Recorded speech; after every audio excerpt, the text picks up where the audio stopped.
Hey, friends and enemies, lovers and haters. If you live in the Denver Front Range area, June 9th, your boy's going to be in town. Come support the Malawi fundraiser. Climb Malawi with GCI Global Climbing Initiative. Myself, Jen and Eve Walker, we're going to be there. I would love to see your faces. I'd love to meet the faces of people who listen to this show. It's always a wild time for me. Go to my Instagram. The link is in the bio. Click it, get a ticket, show up. I'd love to see you and support something that is going to support the rest of the world of rock climbing at large. We're blessed, so let's share our blessings. Funtanilla. Check it out.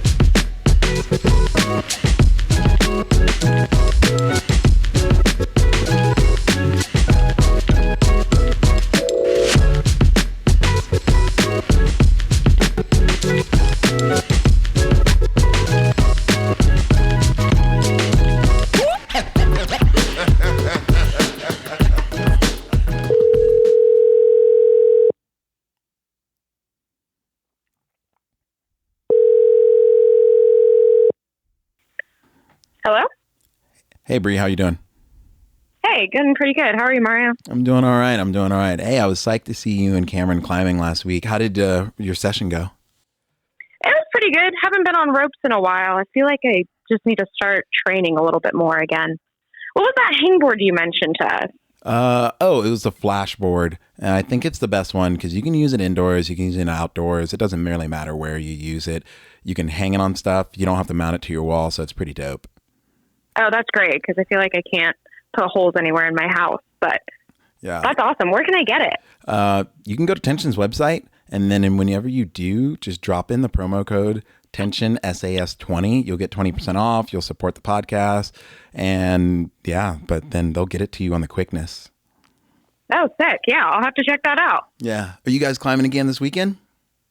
Yeah, I think we'll hit up maybe the new rope gym down in the Design District. Oh, the new movement is finally open. Nice. Finally, after our long wait. I know. That's a long wait, but I'm excited. Well, I'm looking forward to climbing with both of you guys, and I'll see you guys this weekend.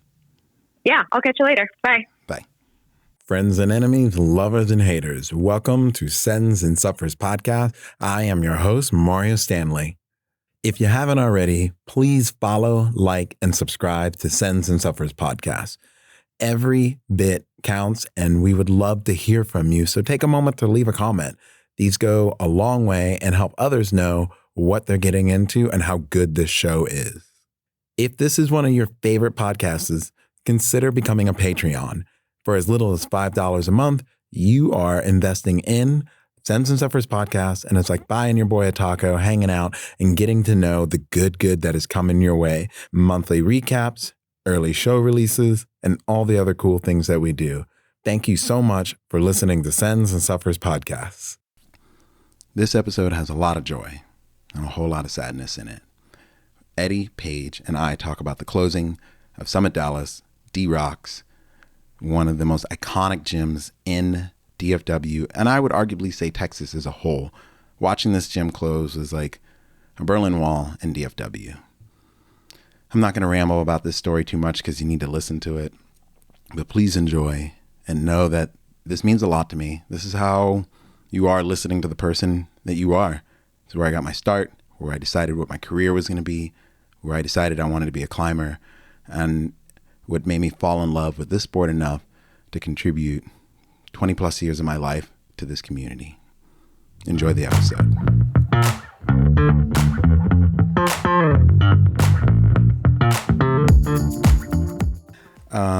So welcome to Sends and Suffers podcast. This episode is a little bit of a heartstring, definitely. This episode is a part of many, probably going to be for a little while here, but a farewell tribute to Summit Dallas, aka D-Rocks, Dallas Rocks. The gym that I would say changed DFW rock climbing single-handedly. And so I've got two lovely people in the studio today. And so I'll let you guys go ahead and introduce yourselves. Who are you? Where are you from? And what is your connection to rock climbing, the outdoors, or whatever it is you like to do?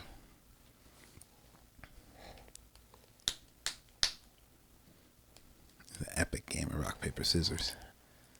Victory. Does that mean I go first or you go first? You go first. Oh, God. Okay, my name is Paige Martinez. I've been in the climbing community and working for Summit Dallas since a little after the pandemic, like August 2020.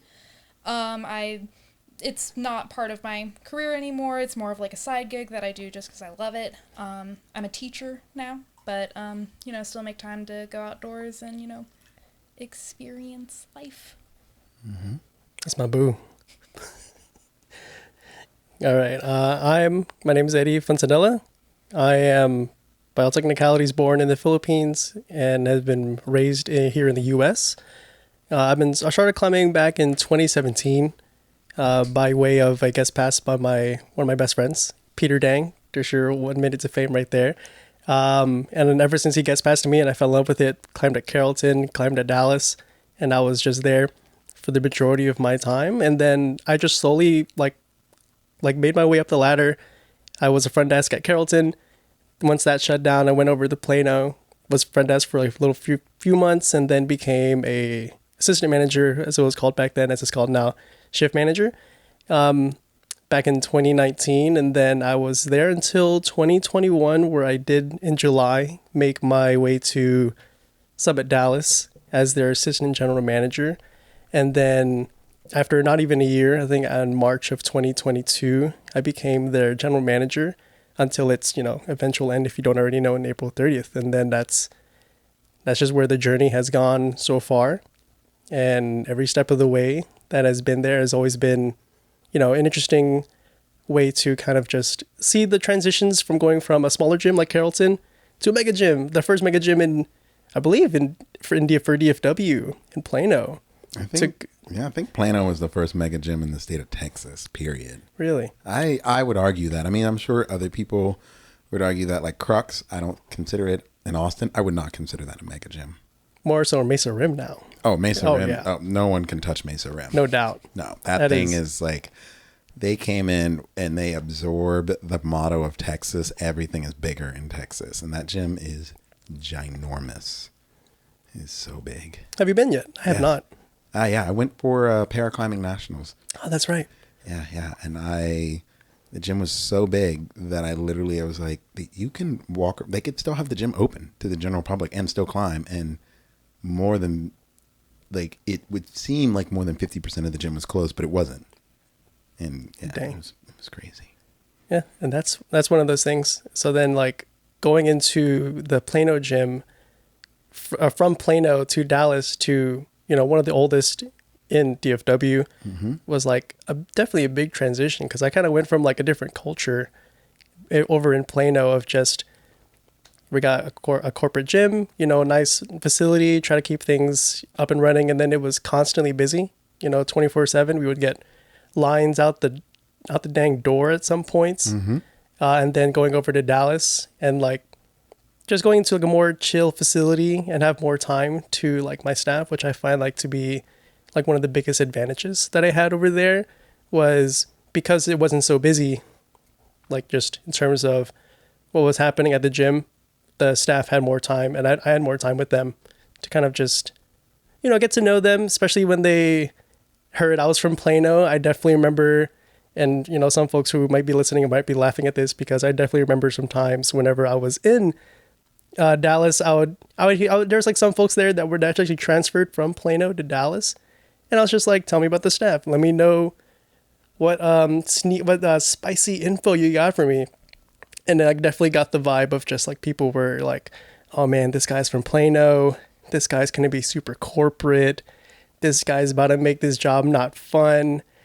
And then I was like, and like, understandably so, I'm like, yeah, I guess if you think a guy from Plano is like, that's where the corporate side was.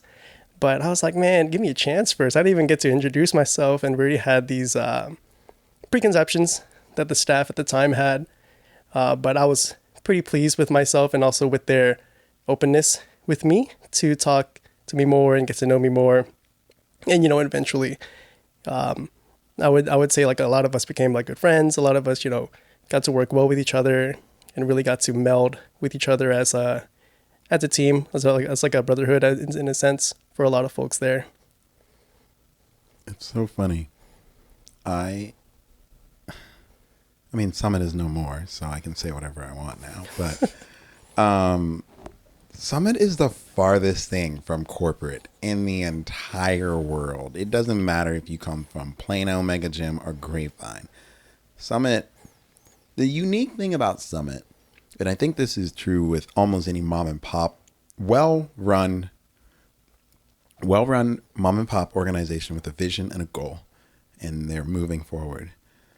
The thing about Summit was so unique is it's much like rock climbing. Rock climbing, the cool thing about rock climbing is we have such close proximity to our heroes. Alex, Alex was in Dallas not too long ago. You've had everybody from Kevin Jordanson to Honnold to anybody, and like you're really not that far removed from giants. Chris Sharma, you name it. The list goes on. But the thing I liked about Summit was unique is you could walk up to the owners or the general managers or the senior staff. And you could basically pitch an idea and you could create a job for yourself. And if your job became viable and it showed that it drove revenue, then you had the opportunity to either revenue share or make a certain amount. But you could literally create your own job. And I cannot tell you how many people over the decades that I have encouraged to do that or watched do that. And so it's funny to me that you say that the people from the Dallas gym, my alma mater, mind you, would say that Plano is so corporate. And it's like, I don't know. It's that bewilders me. It's like I'm just baffled that anyone would actually say that. But it makes sense. I mean, Plano is. I mean, it is a grind. Like the gym is busy, and running youth programs over there. I know. We have 170 to 200 kids in our youth program at any given time, and it's like running all of them and moving all of them is a business, and I get that. And I think there is a sleepiness about that gym, Dallas, that I do miss, and it's unique. It's funny that you would say that, though. That blows me away. I mean, yeah, they're like the staff there, compared to the shifts I would work at Plano. Like, it's actually funny. My first assistant manager shift at Plano was our Oktoberfest event in 2019. Okay. My very first shift. And it was balls to the wall, like busy, crazy the entire time. We had a lot of beer in the gym at the time. There was a thing right behind me at the tower where you're supposed to hold a pitch of like full beer, and you're supposed to hold it out straight arm while you're on the wall the entire time and just hold it as long as possible. And there was a lot of spills there. So it was crazy having to have my first shift. I really didn't get to do manager stuff. I was just trying to check people in, get all their stuff taken care of while this is all happening behind me for my first event. So it was a wild time at Plano, because those first few months, heck, even I would probably say the first year before the shutdown, It was just nonstop busy, and it was always a fun grind, especially with like the crew that I was working with at the time. They were definitely lots of fun to work with, but man, it was nonstop busy. Like pretty much every time I worked there, once I opened, it was just a grind. So definitely going to Dallas and having not much of a grind, but having more time to have myself develop with the staff, while also like having the staff and also me sometimes have those customer interactions, which I value the most, because that's what I valued the most whenever I had the time at Plano. A lot of folks I've met at the Plano gym who I'm a lot closer with, I definitely met through just walking around, talking with them, just like, how's the project going? You need beta? If you don't, you want me to encourage you? Let me know. And then just having more time to do that at Dallas, but also in a different sense, whether as the assistant general manager or the general manager, and just having like my downtimes between having to do like, manager stuff, back end duties, and just, meetings and all that jazz. What would you say, like, if you had to describe the true difference between the two gyms and the two locations, like if you were going to almost give them characters, almost like, I don't know, anime characters, whoever, like how would you describe the two gyms? Because, you know, we also want to take for granted that, like, probably the bulk of people listening to this, they know D-Rocks. They're very well familiar with it. But there's a lot of people who don't know that.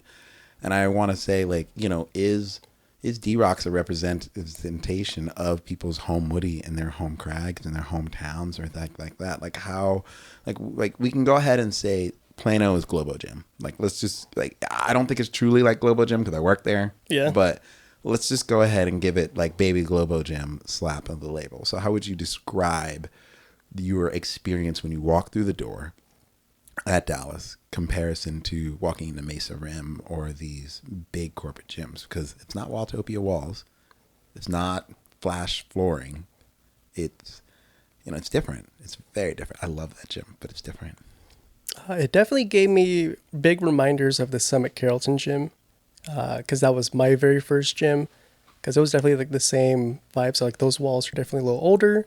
The mats definitely had their issues, but what really drove me to those gyms and what drove me to, like, you know, and continue to invest my time and energy to the Dallas gym itself was just the homey feeling of just whenever you walk in, all the staff are, you know, readily attentive to you and just saying hello and just like greeting you. And of course they're my staff, so obviously I would get that all the time because that's what I expect.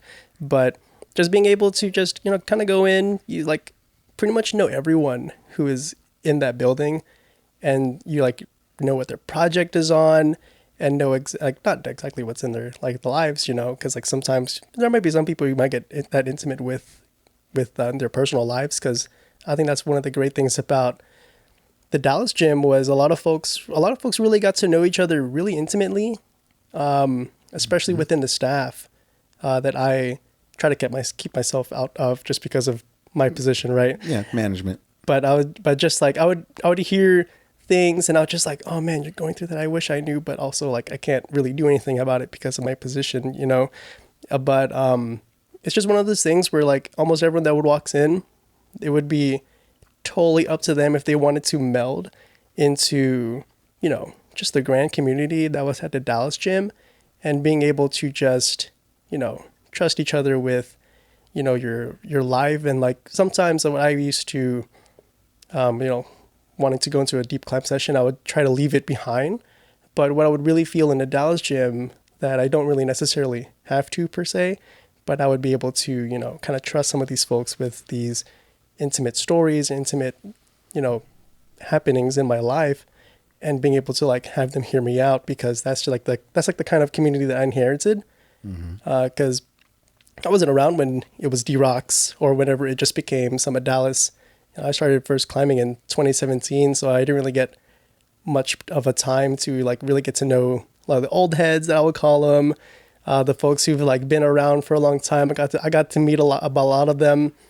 Whenever we announced we were closing down, one gentleman pridefully was talking to me how he had ripped part of a panel off a wall, and I found it when we were doing the demobilization of the gym. I'm like, oh, that's probably what he was talking about. Was his name Dave? I don't remember his Buffalo name. Dave and his Comanche wife. No, his wife was there. We used to call this couple, and I think it was Dave. Might have been Dave, but yeah, this couple we used to call in the gym. Great people. They live in somewhere in East Dallas now, but Buffalo Dave and his Comanche wife. And Dave started climbing, and then he met his wife at the climbing gym, and then she could climb circles around anybody. She was wickedly strong and talented. And yeah, I remember that. I don't know if it was him. I mean, it happened more than once. It was on the shield wall, the one with the two triangles. Yeah, I mean, like I said, it happened more than once. That's fair. A panel ripped off of the old lead wall, and then it happened on the shield, and then it happened on the first sister once, and then I think it almost happened on the second sister, and that was it. Yeah. So, and for those of you who don't know, so if you have been to the gym, all the walls have names there, which is unique. And so you had like the slab, the vert, the shield, the 20, the 30, which is 30 was just like this little skinny little thing. The spider in the back. It also had the name of the taint at one point in time. Just because it's just this terrible mash of like walls of like, you know, I mean, think of a taint. Like just a lot of stuff comes together at one place. It works. It worked. Man, but you can't call it that during like kids club or climbing club. Oh, I totally did. No. Oh, I totally did. Back in D-Rock's days, I totally called it taint. I didn't give two shits at all. Oh, yeah. I mean, granted, I might have been like chill about it, but I definitely called it the taint. And then eventually, at one point, we spray painted the spider on it, and then it was called the spider. And then the right of lead, and then the lead wall was gone. And then from there, when you wrap around the corner on the right side, you have third sister, second sister, first sister, the whale, which the whale used to not have that head wall on it. When I first started climbing there, it was a full whale because that wall was designed in mind for you to do your projects like Girls of Juarez, Mexican Chicken, just steep like moonboard. No, not moonboard. What is it? Moonroof. Yes. Yeah, in Waco. It was designed for that. And then Big Tex. At one point, Big Tex arguably was the biggest bouldering open space in the entire country. Like there was no bigger. I remember. I can't remember what his name is. He did Wheel of Life. He was the first person to ascend Wheel of Life in Australia. It's like a 30-something move V13, V14. And he had came down. He was dating Alex Puccio. This is like early 2000s, mind you. And he had been setting all over the country. And I'll never forget his Aussie access. He was like, Big Tex. He's like setting on this wall. It's just so goddamn bloody big. He's like, I just put a hold here and it just like looks like a speck of dust on the wall. And then from there, you had the island. If you turn around right behind you, you had the island. Then you have Smalls Walls. But Smalls Walls might have been called Smalls. But Smalls was like the meanest wall out of all of them. Smalls Walls was savage. Then you had the prow. And then you had the slab wall, which originally the slab wall was not the slab wall. So that wall got rebuilt. And that was the biggest slab wall in the state of Texas. Mind you, maybe in the country. I don't know. Someone might argue with that. But at the height, that slab wall topped out at 22 feet. And so when you came down, if you fell off the top of your boulder, you were falling 22 feet on mat. Like it was far way down. No, maybe 20. No, not 22 feet. 18 feet. 18, 20. I think Evan and I have argued this a lot. But yeah, and then if you wrap back around the corner, then you have the speed wall, which the speed wall originally was a vert wall. It was never that tilted and angled. It was actually dead vertical back in the day. And it was just where we used to set, like, it was originally the birthday wall back in the day, like early D-Rock's days. This is where we set all the birthday parties and everything. But then when Summit bought, I think this is before Summit bought the gym or right before it, I remember Jesse Romero and a few other parents, like we went in and then I can't remember if it was Kyle or Clint Scales or McCleary. Cannot remember which one, but they tilted the wall trying to get it the USA speed angle. And the wall was so short. It just didn't that. And I remember they got out measuring tape and like a laser to measure the exact distance that the speed holds needed to be on. And they measured them on and they put them on. And then the slide used to be there. There used to be a slide in the back of the wall, but then some kid broke his leg or broke his arm, and his dad was a big piece of crap, and then didn't realize. I remember I was there. The kid broke his leg, and we remember telling the dad, like, we think his arm is broken, and his dad was like, the kid's just being a little wimp. And then, like, a month later, we get, the gym gets served right after, like, this is right after somebody bought it. And then you had the slide wall, because that's what that was originally called, because that's how you climbed up and got access to the slide. That's why it's fenced off up there. And then you had, technically, I feel weird saying this, but like that next wall next to it is actually called Mario's wall. It was mine, because right when Jared Stain started Motivation Volumes, I used to buy a bunch of holds, and I used to set for Kids Club. I set routes every single day. I would set 5 or 4 routes every single day, specifically for Kids Club kids to teach them movement. And I taught I can't remember what her name is. A couple Team Texas kids to set, and we would set every day. And then you had the 15-degree wall. And that 15-degree wall that goes all the way to the main door, that wall used to be the old spray wall of the gym back in D-Rock's day. So that whole thing was turned into a spray wall. And back in D-Rock's days, that thing was, we would actually rotate spray walls around the gym. So that thing was the predominant spray wall, because the upstairs was just fully fitness. And back in the day, like before Summit bought the gym, the upstairs was fully fitness. And then it was actually a special ops laser tag room up in the very top corner where the little kids area was. It was all blacked out, and you could take special op guns and shoot laser tag and all this other stuff. You could practice that. And then the office there used to be a full office up there, but it all got tore down. Oh man, that would have been nice. Yeah, it was nice. It was actually really nice, but it was a full office up there. And then where the storage room is now, that storage room, honestly, I'm trying to remember. It was the birthday party room too, because where the old, like the main birthday party room now is, we have birthday party room 1, birthday party room 2. There was 2 refrigerators in there. And then the yoga studio used to be like this Mexican quinceañera, like traditional Mexican, no, not quinceañera, what am I talking about? Traditional Mexican dance studio where they would teach people traditional Mexican dance, like, you know, I don't know if it was Aztecian or that, but it was very bright colors. It was very, like, Cinco de Mayo was a big day on there, but they would teach, it was a dance studio originally. Before that, it was a box store where they sold cardboard box and packing of boxes.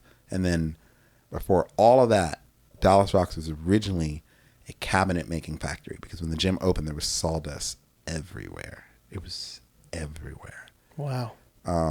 But yeah, we used to rotate the spray wall. So we would take hold and we would set circuits for Delaney Miller underneath the whale. And so there would be like 30, 45 move circuits set underneath the whale. And we would rotate the circuits all over the gym based on what certain athletes needed and based on what season we were in. So if we were in rope season, there would be these random little circuits set, all 30, 40 move circuits set in multiple different colors of tape all over the gym. And there would be like 2 or 3 of them, but they would rotate. And then, Matt and I would set these things, God knows to how late in the night. But yeah, like that gym was wild. It was a different day and age. It was a very different day and age. Yeah, but I used to set things for the kids every day. I would set routes, but then I would set long pieces of tapes to different boxes and set dyno circuits. And this is like early 2000s, before anybody else was doing it. Like, imagine like you have a hold and there's tape going up, and then, you know, pink tape goes to this, so that's really hard. Green tape goes to this, that's easy. And I would have like all these lines facing everywhere, and you would just look at where it goes, and they would teach kids. This is how we would teach Kids Club kids to dyno, and we would teach these Kids Club kids to that. And the only kid that would probably remember any of this is Ellie Roll, who's on Team Texas. She's the only one, because I started coaching her when she was like 3 or 4, and that's it. And then she's like, I don't know, a teenager now. I don't know. I'm going on a rant. I'm old man ranting right now. Oh, that's fine. I like that. Yeah, dude. It's going to be a big reminisce fest in this room. Yeah. Yeah, man. Like, I don't know, man. I said this the night of the going away thing, and it was like, I know, obviously, there's no way to truly say this comparison, but the magnitude of D-Rock's closing, because it will for always and ever be D-Rock's in my heart. Like, I know it's Summit Dallas, but it will always forever be D-Rock's in my heart. The magnitude of that gym closing is just like the magnitude of watching the Berlin Wall fall. Because like that gym changed the future of climbing in DFW. Prior to that, it was like Carrollton, which Carrollton was great. Don't get me wrong. It was good. It was good. That's my gym. When people would go like, I'm from Carrollton, we would always jokingly, and we were very serious, like, oh, welcome to Strongtown. Oh, because no, like, it was strong. Like, that's crazy. Like you had like those walls would just kick your ass. Like Big Tex alone would just kick your ass. Yeah, like you could climb on Big Tex for a month and be ready for rope season. Oh yeah. I mean, Big Tex was really my favorite wall because it was like the first thing you see. So I would imagine the setters would just put their most tantalizing routes on there. I'm like, here, like, let me show you like what I got. And I would all like Big Tex routes. Like almost every time they sat there, I'm just like, this is my favorite route. It's my new favorite route. I would gravitate towards smalls just because it was balls to the wall hard, especially the most recent set, which was funny because Young Ladot set a crazy route, which I mean I never got to try it because of my my back, but there was the smalls always had some fun routes too. I mean, I wish like more part of what realizing whenever that gym was starting to close, and part of what my regret, quote unquote, if you can say, like, I mean, most of it was really outside of my realm of opportunity, was I wish I got into climbing sooner, because I missed out on the lead wall that was there, because that whenever I got in, it became the spray wall, which that was still pretty sick down there. It was still cool, but dude, yeah, I mean, leading on taking whips on that wall, like, looks so good. You became the best belayer in the entire world because it was concrete right underneath you. Oh yeah. And I would take that wall was only 28 feet tall. Yes. And I would take 18, 19 foot whips on that thing without fail. I remember one time I fell so far. I whipped down, I came into the wall, I whipped back, and then my partner lowered me and I was standing on the barrier. Oh man. Yeah, dude, this is like years ago. And that barrier used to be a bench you could sit on. I can't remember what kind of a bench, but it was a bench because it was not. Oh, there's so much stories about that. Oh, I bet there's a lot of stories that we won't even probably get to with the amount of history that's really in that gym and what really is really just like that gym, like you said, is that gym is historical. Like there's just so many like, tears, like literal tears, blood, skin shed in that gym, and like how much it's like sustained itself in a way. And like I know most people nowadays are used to their cushy textured walls, Walltopia walls. That was the number one complaint I would get to some of these folks who would visit the gym. I'm just like, man, but do you expect, like I tell these people, do you expect outdoors? Do you expect all these walls that you're going to be climbing to be textured? And I'm like, it's not a flat wall. Mm-hmm. And I'm like, I really think that like if you climb into Dallas Rocks, like it made you like a truly better outdoor climber. Oh yeah. Like I used to say, like, if you can smear on this wall, you can smear on anything. And I remember that was a point of pride. Like if you could climb up the wall barely using anything and smearing on that thing, that was hard. It was, yeah, man, it was nostalgic. It was a beautiful place. I'm sad that it's gone, but I also, regrettably say, I think once Plano was built, I think the writing was on the wall. Yeah, it was definitely... No pun intended. It was definitely one of those things that I heard, definitely, whenever Plano opened up, because Dallas would get busy, too. Dallas would get lines out the door. I'm sure you've experienced it yourself for certain times. And, like, even whenever Plano would be down for a day, when the gym flooded inside, like, Dallas was packed. Oh, I can only imagine. Before Plano opened, that gym was hemorrhaging. It was hemorrhaging. I remember the worst part of that gym was the line for the bathrooms. It's definitely one of those things that definitely reminded itself at the going away party. I would just be walking around and just, y'all having a good time. A lot of folks during that party would, stop me and be like, how you doing? What's next for the Edster? And I'm just trying to make sure this bathroom's stocked with TP. I'm not gonna lie, I went out in the field in the back and just peed in the field. That's what I used to do all the time back in D-Rock days. I mean, it was so busy. You just walk all the way back in that giant field where the water tower is. Yeah. I would just pee back there. It's a nice field. It's great. Sometimes dogs go out there. I wouldn't go out there to pet them. Nope. You never know. Nope. Might bite you in case of rabies. There was a guy who used to let his pit bull run that back there, and it attacked someone actually years ago. God. This was like early 2000s. Yeah, I think he got arrested for that too. 'Cause I think he had warrants out for him Oh my afterwards. gosh. Yeah, I mean, that's semantics. But We always brought a lot of fun characters over at D-Rocks. Paige, like, what is? I guess, like, do you have a particular favorite memory or a particular favorite moment of that gym? You worked in that gym running youth programs for quite a while, so like you and I have more in common of like what we've done in that gym than anything else. I mean, I've done management, I've done that, but my career as a coach started in that gym. Yeah, I mean, I don't really think that I can't pinpoint like an exact memory that I would be like, yes, this is the moment, but I mean, there are so many kids that I coached in that gym that I am never going to forget them. Like, maybe I taught them how to, do a dead point or, how to move their hips in this specific way to, make this move or whatever, but like they taught me how to empathize with people. They taught me how to teach. Like, I'm a better teacher just teaching in, some high school because I coached these kids. And, like, they changed my life, I think, more than I did theirs. And they're probably not going to remember me in 10 years, but I will remember them forever.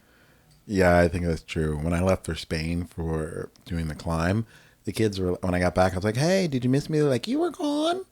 Where were you? I was like, I was gone for like 4 months. And they're like, oh, I thought you left yesterday. I'm like, great. Yeah.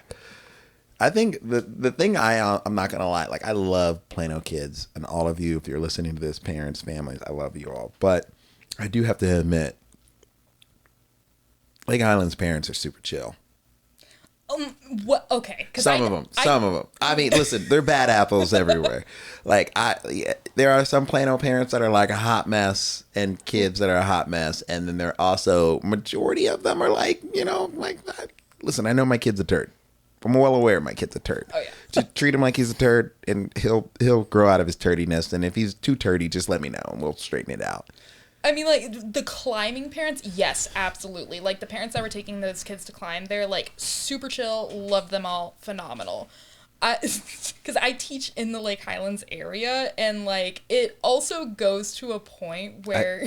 Yes, I think education is different, though. Yeah, oh, yeah. Miles different. What is the biggest difference you've noticed from teaching education, Lake Highland kids, and from coaching them? Definitely a difference in socioeconomic standards and then things that are downstream effects of that. Because, like, if they were coming in to climb like the kids were, like, their parents could afford it. Mm-hmm. I teach kids that a lot of them don't have a permanent home. Like I have some horror stories of just kids coming crying to me about things that are just completely out of their control. Like there's a lot of like gang violence, which is really like, like I always thought like the whole gang thing was like blown out of proportion and you're just trying to make poor brown kids feel bad. But no, it's a huge problem. Like a huge problem. No, it's a gaslighted issue. I mean, people don't realize it, but like D-Rocks got broken into in my time there. Did it ever get broken into when you... No, I think it stopped. Once they put all the metal grating up and all of that, it basically stopped. But prior to that, I want to say that gym got broken into 12 or 13 times over the years. And somehow we all still left our cars there for climbing trips all the time. But, yeah, that area is wild because you have like Section 8 housing right down the way. Mm-hmm. And, nothing against Section 8, but like there was... I remember when it was D-Rocks, Jared and Kenzie lived across the street, and I can't remember if it was a La Raza or Pure Latin Blood or something else, but like this kingpin used to live across the street. I'll never forget, like he brought his kid to a birthday party. This guy was all big tattooed up, and we like looked at him when he walked in, and Jared and Kenzie were like, I was like, shut up. I was like, just don't say anything. Just shut up. Just treat him like he's everybody else. And he took his kid in. His kid had a great time and things like that. And I remember they lived in the apartment complex and they saw him one day and they're like, oh, yeah. And they were like, what's going on? He's like, we got to go up to the gym. Someone broke in. And he was like, someone broke in? He's like, my kid had a great time there. And they were like, yeah, we got it broken. And then he knocked on the door, on Jared Dickenzie's door, because I didn't live with them at that time, but they knocked on the door later on. He's like, no one's ever going to break into that gym again. And for like 4 years, it was peace. And I don't know what happened, what got said. I don't want to know. I don't want to be a part of that conversation. And I know it was many years ago, but I still don't want to know. But it was just like all of a sudden, people creeping around the building, homeless people, all of it was just gone. It was just disappeared.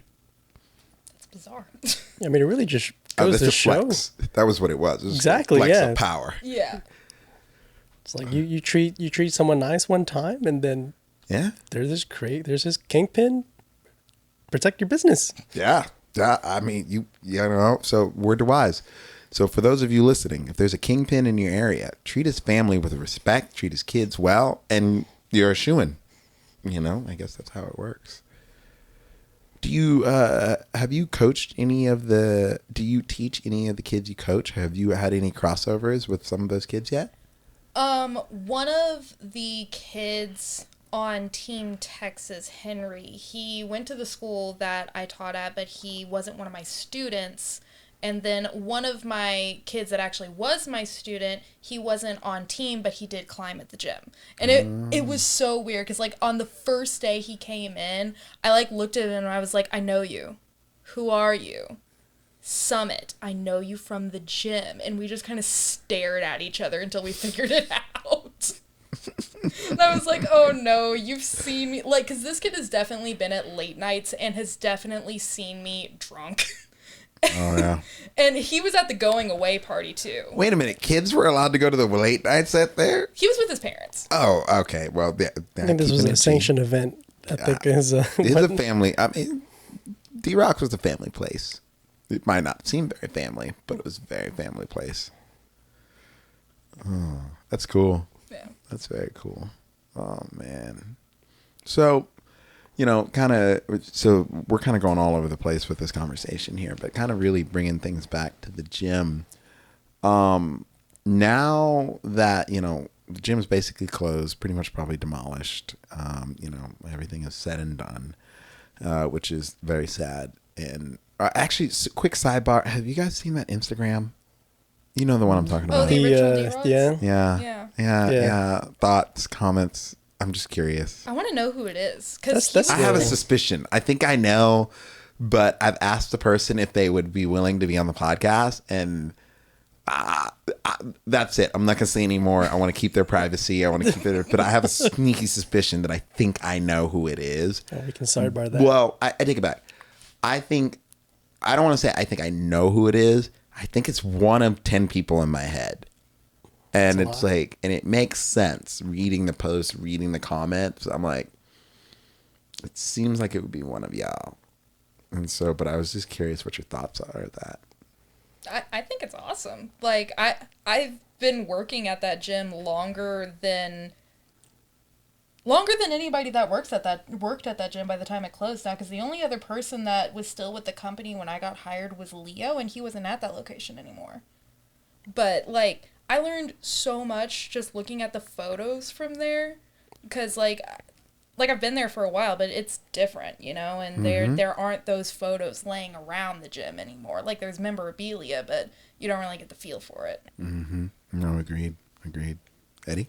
I've had a nice interaction with them. I tried to connect with them to try to get some things, mainly for the Burkheads after finding out Kevin had passed away. Mm-hmm. So really, I was just trying to use that Instagram page as like a bridge to talk to Kevin's older brother, to see if I can get him anything from the gym to help to, you know, cope with the gym, or trying to get something that's like, you know, from the gym, even though I'm sure like Kevin had a bunch of those before his untimely passing. But I've had good interactions. It was super, like, I would just, like, when we found out it was closing, I would like just go to the page and like Paige said, I would look at the old stuff and be like, man, I wish I was, like I was saying like earlier, I really wish I was around during that time. I could have been a young impressionable kid. I could have been one of your students. You would have, but dude. So one of those photos of those red and black Asana mats. The drag mats, yes. Yeah, you had to drag those mats around. So you would like this. When I started climbing that gym, there was so few people that you could wait for the mats and then do a climb. You could wait for the mats and then do a climb. And I'll never forget, so I want you to take into consideration something. How tall is Big Tex? Dang. So you have to stack 2 mats. No, you landed on one of those. So I want you to think about this. Like, look at that photo. That foam pad that you see there was probably no more than 4 inches thick. What? That gray stuff was no more than 4 inches thick, and then when your foot stepped on it, you would bottom out every time. Oh, man. We used to bring our own crash pads to the gym because those Asana pads were just getting ragged on. I'll never forget, I met Jolene and Aaron Giles because I walked up to him. I was like, hey, I'm going to do this boulder on Big Tex, but I'm a little nervous. And I know I got the pads here, but would you guys spot me? And I'll never forget. So think about that. The retaining barrier is 22, 30 inches tall. It's whatever. That was gone. So when you fell from Big Tex at the top, if you blew on a boulder, it was real. I'll never, that's the one. Honestly, I think that's the one thing I miss. Back in the day, people learned how to spot you because if you were blowing and you hit those gray mats, your elbow was still broken. Your arm was still broken. I'll never forget. You would, and I think that was the most unique thing about that gym. You would not do a scary boulder without someone there. And I remember literally planning projecting days around having friends at the gym just to spot me because it was so, pardon my French, but fucking scary. I'll never forget. I did this dyno and I panned off and I was going to the right corner near the beam and the finish hold was screwed onto the beam. No, I hate it. And so I was just here, but it wasn't right on the beam. It was almost in the middle of the beam and close to the middle. And I'll never forget. I got up, got this high heel, stepped up, grabbed this bad crimp, stepped in high left foot, and then just kind of did this ice cream scoop motion with my hips and then fired off and hit this jug. And I just remember hitting it, trying to bring my hand back up, but going full pancake. And Rob Kenderson and Kenzie Davis just grabbed me and flipped me over in my back midair and slammed me down on the crash pad. And this is a technique of spotting that I don't think is used anymore, but there is a method where you slam someone onto the floor, onto the crash pad. You don't a lot of people are let's just stop and let's just do this. But there is a method when the boulder and the move is so big, their momentum is so powerful, or they're falling, or if they fall on their face. But I'll never forget. I fell and I was pancaking and I was going down head first. And I just remember Kenzie punching me almost, hitting me so hard in my quad that I flipped over and Rob putting his hand on my chest and slamming me into the Asana mat. So I landed flat and I didn't land on my neck. And it is just it was a different day and age. It was a very different day and age. But regardless of whatever goes on, Kenzie Davis, Rob Kenderson, Jared Staines, Aaron Giles, and Jolene Giles can spot me any day of the week because there was some sketchy shit that went down. And so it was, like I said, it might be the soju talking, but it was a different day and age, my brother and my sister. Hallelujah. Hallelujah. That did not deter me at all. I still wish I was part of that. I probably would have been a 16-year-old bum trying to learn how to climb. I would have been there. Who knows? Maybe I would not have been playing tennis. I'd be doing that. Oh, I forgot you were basically a tennis pro. Oh God, not anymore. This old back of mine doesn't let me. Dude, I I look like a Labrador chasing a ball playing tennis. So I'm just like, anything you do is great. Tennis is honestly probably one of the hardest sports I've ever played in my life. I always used to joke around. I'm like, this is not that hard. And then I played one game. I was like, fuck, this is hard. This is tough, very yeah. hard. You ever try pickleball? No, I just gave up. After that point, I played soccer a little bit, but I just gave up on ball sports. Track and field, wrestling, and rock climbing. Neutered sports. Neutered sports? What? No ball sports. You have ball sports, and then you have no ball sports. Technically, you're right, but I don't know how I feel about this. I reacted the exact same way, Mario. And they told me that. I understand. Is it weird that I feel my own testicles retreating into my body for its own safety? I'm right there with you. I did the exact same thing. Retreat. No, don't apologize. You know, it is what it is. You know, I just don't want to be neutered or spayed or whatever else it is. You know, that's it. All right, but this conversation does not need to get NC-17, so we're gonna just move on. Wow. Yeah. So D-Rocks, great gym. Yes. Is there a relationship that obviously there is a relationship that formed that was quite amazing, but outside of y'all's romantic, beautiful, gushy, enjoying love, is there any relationships that formed in that gym or anything that like just kind of stands out to you? I mean, I'm only going to say this because I was the manager, right? Because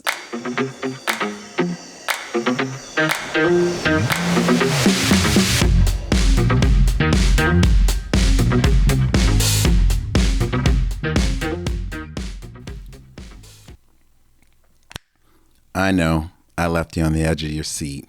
Next week, the finishing up of this conversation drops. If you loved it, please share it. Please subscribe. Please leave a comment on whatever platforms you listen to. It means a lot.